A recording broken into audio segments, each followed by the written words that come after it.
اس کو حاصل کرنے کی لڑائی نہیں لڑ سکتا؟ میرے عزیز دوستوں اور بزرگوں، بس مجھے تکلیف ہے کہ یہ ماحول نفرت کا بڑھتا جا رہا ہے، اور ایسے ماحول میں ہم کو انصاف کی لڑائی لڑنے سے بھی روکا جا رہا ہے۔ تو میں امید کرتا ہوں کہ بھارتیہ جنتا پارٹی کے اتر پردیش کے مکھیہ منتری اس پر ریاکٹ کریں گے، اور بڑی تکلیف مجھے ہو رہی ہے کہ ایک بیلیبل سیکشن لگا دیا گیا ٹیچر پر۔ جوینائل جسٹس ایکٹ ہے، وہ صاف کہتا ہے کہ سیکشن 75 جوینائل جسٹس ایکٹ وہ لگانا چاہیے ان کے اوپر، 5 سال کی سزا کا پروویژن اس میں ہے، مگر ٹیچر پر نہیں لگایا گیا۔ لگاتے آپ تاکہ اب ان کی بیل بھی ہو گئی ہے۔ یہ آپ کا انصاف ہے اتر پردیش کی یوگی آدتیہ ناتھ کی سرکار کا؟ کہاں گیا آپ کا بلڈوزر؟ کہاں گیا آپ کی ٹھوک دو کی پالیسی؟ کیا آپ کے بلڈوزر ٹھوک دو کی پالیسی صرف سمودائے کو دیکھ کر چلے گا؟ کیا آپ کی ٹھوک دو کی پالیسی سمودائے دیکھ کر استعمال ہوگی؟ زندگی بھر کا ایک سائیکالوجیکل امپیکٹ اس معصوم بچے پر پڑ چکا ہے۔ میں ان کے والد سے آج صبح میں بات کر کے ان سے میں ریکویسٹ کیا کہ آپ اپنے بچے کی تعلیم کو جاری رکھنے کے لیے آپ حیدرآباد بھی جائیے، ہم حیدرآباد میں اس کو تعلیم دلائیں گے۔ تو اس والد نے مجھ سے کہا کہ اویسی صاحب آپ کا شکریہ، مگر میرے بیٹی کی عمر 7 سال کی ہے۔ آپ اندازہ لگائیے، جو کوئی بھی میری اس بات کو سن رہا ہے، سوچئے آپ کے پیٹ میں بھی اولاد ہے، اللہ نے آپ کو بھی اولاد دی ہے، چاہے ہم ہندو ہو، مسلمان ہو، عیسائی ہو، دلت ہو، کچھ بھی ہو۔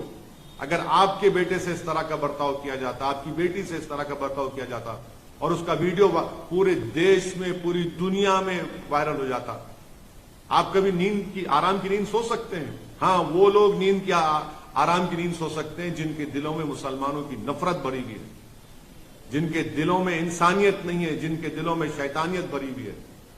مجھے بڑا افسوس ہوا، تکلیف ہو رہی ہے کہ اتر پردیش کی سرکار نے اس پرنسپل کو بچانے کے لیے، کیونکہ وہ مسلمان نہیں ہے، ان پر آپ نے بیلیبل سیکشن لگا دیے۔ مجھے 1930 کا جرمنی یاد آ رہا ہے، جب 1930 کے جرمنی میں یہودی بچوں سے، چھوٹے معصوم بچوں سے، ان کے ہاتھوں سے اس بلیک بورڈ پر لکھا جاتا کہ تم لکھو اپنے ہاتھوں سے کہ یہودی جرمنی کے لیے بڑا خطرہ ہے، ہوشیار رہو۔ آج وہی حال بھارت کے مسلمانوں سے کیا جا رہا ہے۔ اب صرف کیا کرسٹل ناک موومنٹ ہونا باقی ہے؟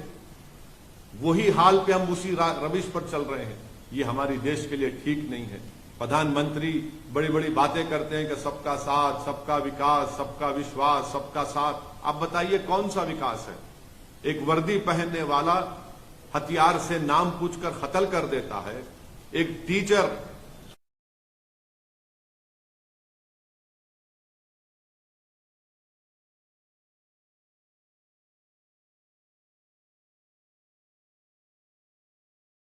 گولی چلائی جاتی ہے، نام پوچھ کر گھروں کو توڑ دیا جاتا ہے، بلڈوزر استعمال کیا جاتا ہے۔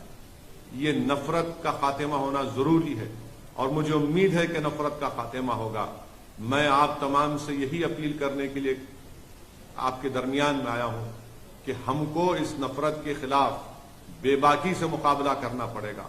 میں پھر سے کہہ رہا ہوں، آپ مجھ پر لاکھ الزام لگا لو، یاد رکھو حالات اس وقت تک نہیں بدلیں گے جب تک آپ مسلم سمودائے اپنی ایک سیاسی لیڈرشپ کو نہیں بنائے گا۔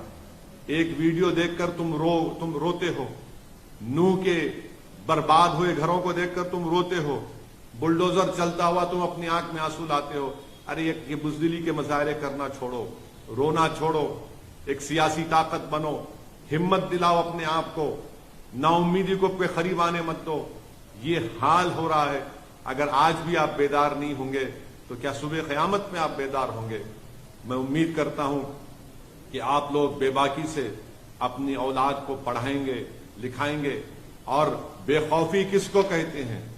آج ہم دیکھ رہے ہیں کہ اتر پردیش میں ایک التمش نام کے بچے کو ٹیچر کے کہنے پر مارا گیا، مگر حیدرآباد میں، آج حیدرآباد پارلیمنٹ کانسٹیچوئنسی میں، چندرائن گنٹا اسمبلی سیگمنٹ میں، جس کے ایم ایل اے اکبر الدین اویسی ہے، ان کی نمائندگی پر، ان کے ریپرزنٹیشن پر تلنگانہ کی KCR کی سرکار نے ایک Telangana minority residential junior college بنایا۔ آپ کو جان کر خوشی ہوگی کہ یہاں پر آپ کی ایک سیاسی طاقت ہے، ایک لیڈرشپ ہے. ہم نے یہ Telangana minority research junior college بنوایا اکبر الدین اویسی نے. یہاں کے اس ریزیڈینشل مائنرٹی کالج کے 5 بچے نیٹ کوالیفائی کر کے ان کو گورنمنٹ کے میڈیکل کالج میں ایڈمیشن ملا. آج دارالسلام MIM ہیڈ کوارٹر پر میں نے ان 5 بچوں کو بلایا. آپ کو معلوم ہوگا، جان کر خوشی ہوگی کہ ایک بچے کا نام گوتم راج ہے، مسلمان نہیں ہے، ویملو واڑا کا رہنے والا ہے، اولڈ کریم نگر ڈسٹرکٹ کا. اور پھر طاہر شریف ہے، پرویز ہے، زینب ہے اور محمد شریف ہے. اس میں سے ایک لڑکے کے والد ترکاری بیچتے ہیں.